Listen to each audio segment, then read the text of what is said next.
খুবই টেস্টি আর খুবই দারুণ হয়েছিল এই আফগানি চিকেন। আসসালামু আলাইকুম। এখানে আমি নিয়ে নিয়েছি চিকেন, লবণ আর লেবুর রস দিয়ে দিলাম, আদা রসুন পেস্ট দিয়ে মাখিয়ে রাখলাম হাফ অ্যান আওয়ার। এরপর একটা পেস্ট তৈরি করে নিব। ব্লেন্ডারের জারে নিয়ে নিলাম ধনিয়া, পুদিনা, কাঁচামরিচ, আদা রসুন টুকরো, পেঁয়াজ, বাদাম সব কিছু মিশিয়ে একটা পেস্ট তৈরি করে নিলাম।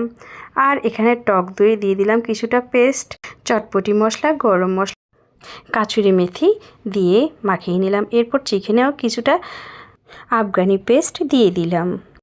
তারপর ফ্রাই প্যানে তেল গরম করে মাখানো চিকেন দিয়ে উল্টে পাল্টে কালার হয়ে আসলে নামিয়ে নিলাম।